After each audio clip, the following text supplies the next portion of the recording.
Hey, Denise. Hi, good morning, good afternoon, good evening, one of those times. Do you have your work boots on? I don't, but I just had my toes done, so, Okay. you know, You I don't go beyond the fence. And that's right, it is a construction site. We're all about safety. Matter of fact, Dave Bushke, who is the gentleman who oversees that part of it for Rockford, he constantly says, nope, Denise, I'm looking at your feet. Nope, not today, so. Okay. Well, I know everybody's driving by the fairgrounds and wondering how is this going to be done in time for the fair. Well, but it is, because I also brought my schedule events, which everybody can get on and see. We've got a ton of things going on. It does look, when you drive down the road, you do see a lot of dirt, but you know what? It's because, and Jeff says this, Jeff Hovard, the Parks Director, that when you have infrastructure done like we do, it looks like it's just chaotic until it's all done. Well, we're almost done with the infrastructure. We actually have concrete sidewalks poured out there. We have the the curbing and all that stuff is in, and they're getting ready to pour that concrete if we could have a dry day, which today is dry now, tomorrow will be dry.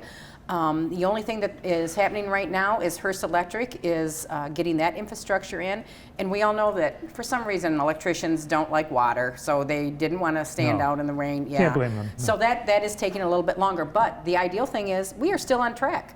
We are still on track, and it will be ready, because once that electrical gets done, it takes 1 day to put the asphalt down, according to what Jeff says. I'll give him 2 days not to push it. So, I mean, it'll be 1 day people will drive by, and the next day it's going to be done. It's going to look like that's a place that we're going to hold a fair. There's already grass grown on the new Midway. The walk path was put in, so then they hydro-seeded the area where all the rides will be, because they'll be on grass. We're going to have to mow next week, actually, so that's kind of exciting. Mid-America, who's our carnival company, they were down, I think Blake was here about a week ago Monday, and I walked out in the parking lot when he pulled in, because I wanted to be there when he got out of the truck to try to calm him down.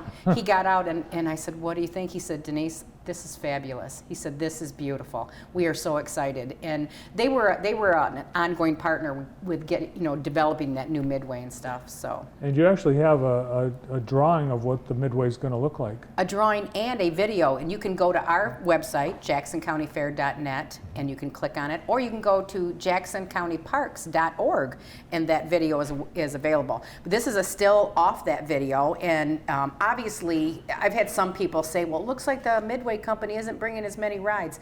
Okay, that was just a drawing. That's not right. Mid-America's. I assure you, and actually Blake told me he's got some new things coming this year too, just to kind of kick off a new Jackson County Fair.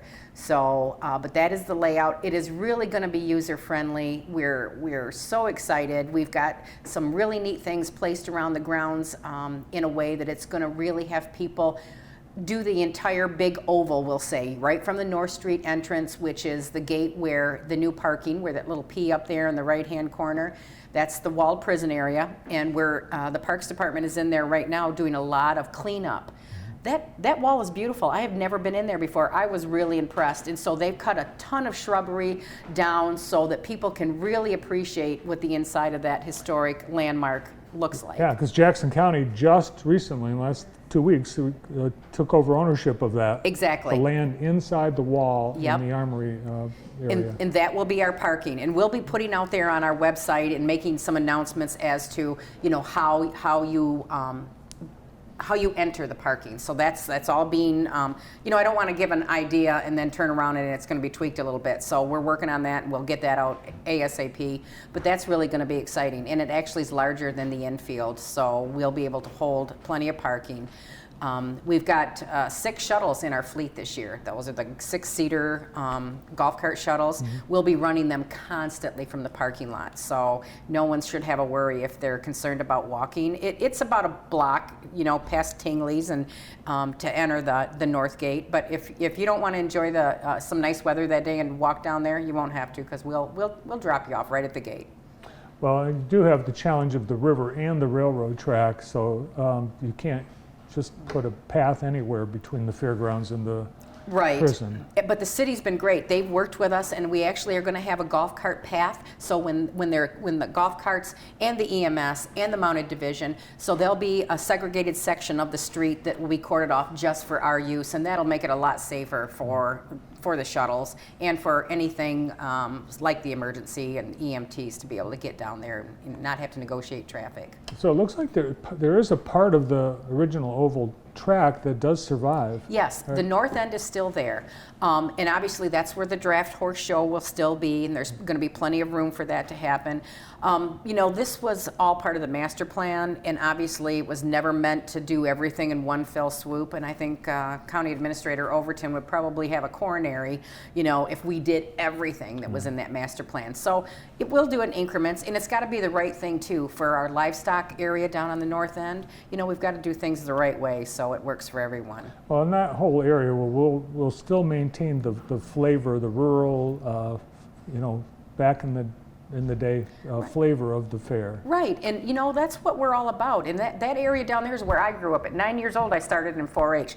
That was my fair, was down there. Now we've come a long way, and that fair is both south and north end. And this is really going to help us work together. I can tell you that the livestock folks are making arrangements because their traffic is going to increase. A lot of folks that maybe never made it down there are going to be exposed to that area, and I think it's a great opportunity to really do some educational things. You know, the ice cream parlor's down there. I know a lot of people know where the ice cream parlor is, but there's some people Everyone that don't. knows where the ice cream. Well, I know you do, and I know Jeff Hovarder does too, even though he claims he's not going to go to it twice a day anymore, and he's going to have some control. So. Oh, when you think about it, having all that parking right smack in the middle of the fairgrounds inside that oval was what a waste of space, really. I just saw the Manchester fairgrounds. They're on a postage stamp, but they've got tons. They use every inch, and we have a huge. It really is a huge park, Keeley Park now. Yeah, and you know, the fair industry itself, nationally, a number of fairs have gone away from that. We live in a world you just don't know, and really to have folks drive right into the center of the fair, you know, that was an issue that some people were kind of concerned about. So we've been able to listen to that concern and know that we needed to make some changes, and the county worked with us knowing that we needed to have some parking, and so they were able to. Chairman Shotwell, who happens to be on the fair board and certainly knows how valuable parking is for the fair, was instrumental in making sure that we could make that happen. Yeah, so. There's going to be a ton of parking inside the fairgrounds where the old Midway surrounding the old American one. Yep, there is a parking lot there, and that will be in because this is the first year. There's some things we've got to figure out, but we do know that there is going to be some handicap parking, and basically it'll probably be handicap parking for wheelchair-bound folks because it'll be much easier for them to negotiate, you know, the parking. So we'll have signage up there, and it certainly won't accommodate all handicap tags, but we'll have handicap parking up in the parking lot, and then we will get those folks down to the grounds easily. Great. Good to see you. Thanks for the updates and the reassurance that everything is on track. We are on track. Thanks, Denise. Great, thank you. Jackson County Fair Manager, Denise Owens. We've got a lot of birthdays we'll be celebrating.